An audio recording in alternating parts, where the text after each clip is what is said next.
So we're in the BMW i3 and we're about to go out. First impressions are the interior is actually really quite nice. Yeah, obviously I'm not normally into these plug-in hybrids, but I find myself using more and more of them. Yeah, this little thing is meant to be quite an impressive little thing. So I'm going to take you guys out and let's see what it's like. A lot of little cubby holes and things like that, which is nice. Conventional kind of ratchet pull and kind of reach seating position. So yeah, let's go and take it for a drive. Obviously expecting to hear a motor fire up, but obviously you won't because it's not. So it's in park at the moment, we can't hear anything. Let's go and take it for a little drive and let's see what this car's like. It's got a really simple stalk design for a gearbox over on the right hand side. Again, it's such a weird feeling, very weird feeling with no sound. And you guys should be able to hear me really well because obviously it's super quiet. First impression straight away, yeah, very quiet. Steering feedback is quite nice, actually not too light. Being electric and being all quiet, I almost expected it to be super light, and it's not. It's actually got a little bit of feedback. It's quite light, but that's nice. Like I said before to you guys, the 60 odd amp an hour battery that they used to have in these i3s are completely phased out now, so they all are these 93 amp an hour batteries basically. So for me, there's never a better time to get one of these if it's something that's on your radar.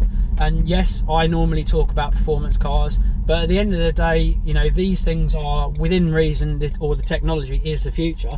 Doesn't mean that sports cars are going to be non-existent and not going to, you know, are going to not be around anywhere. But the thing is, these kind of cars can also work hand in hand with a performance car, because at the end of the day, you could have a performance car and you could have this stowed away, and you could use something like this for the daily grind. And at £28,000 for almost like a top of the range, top spec model like this, you are getting a lot of car for the money. I mean, you look at it and you think you're not because it's tiny, but there's so much tech in this car, and the tech on these kind of cars have come, you know, they've come so far advanced, and BMW are really doing good things. Like I say, this shares a very similar chassis in certain respects to the BMW i8 in the fact that it has the batteries underneath where you're sitting, really low on the ground, giving it a very low centre of gravity, and then a carbon fibre monocoque as such. So carbon fibre surround, and the rest is carbon fibre. And which makes for a very light car, and it makes for a very nimble car. And do you know what? Unlike the Mirai, and I'm not you know, down talking the Mirai, straight away it's actually quite a fun little car. But I'm going to do a little, let's do an electric launch.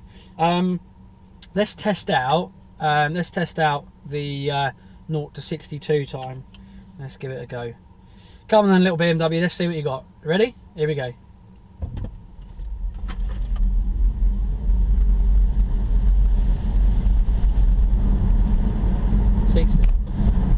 I mean, that was a bit downhill, and then there's a little bit uphill, which weren't fair really, but yeah, it's brisk.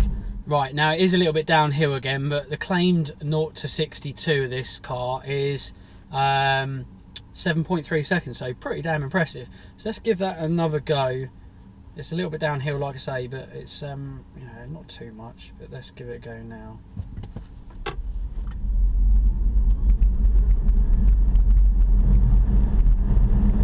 60 mile an hour now. Yeah, it's got to be not far off that, certainly. That's pretty impressive, I have to say. That goes fairly well. I mean, it's definitely not sedate and boring in terms of performance. I mean, for me, the performance of something like this, you wouldn't expect it to be. You know, overly impressive, especially something like this in the segment. You would think that it automatically means that the car is going to be boring, but because it's actually quite quick, or reasonably quick, it's actually quite a bit of fun, and it handles really well. It feels different. It's got a bit of it's got a bit of character to it, and something that certainly, in my opinion, the Mirai didn't have. It lacked a bit of character, and I think for that reason, it's a really kind of quite a fun, quirky little car to drive. So overall, it's quite a good little package actually. So yeah, I'll take the car out a bit more, and let's go and drive it a little bit more and see what it's like. Right, so let's go and drive the car a bit more. It's definitely reasonably quick, that's for sure. Let's see what the brakes are like. So the brakes are not like the M series cars, definitely, but it brakes fairly well. Looks wise, I mean, some people won't like the look of this car. I don't love the look of the car, but it's quirky, and it's not a bad looking car. It's certainly not ugly. It's but again, you probably don't buy a car like this to be, you know, to show off or to be looked at, and that's not what it's kind of meant to do, and that's not, you know, likely to be what it will do. So you know, it is what it is. It's a car that will, you know, blast you from A to B, and you know, really kind of look after you in terms of value and money in your pocket. So yeah, it's a good little car. It really is. It surprised me a lot. Nice center console, and a nice like kind of LCD display just in here, where you can just see the rate of charge and the electric power as well. So depending on how you kind of are using it, it will let you know you know, your range, your trip, and obviously your charge and your power. And you've got a normal kind of iDrive, BMW iDrive unit that you can control the menus with, and yeah, it's pretty good, pretty impressive.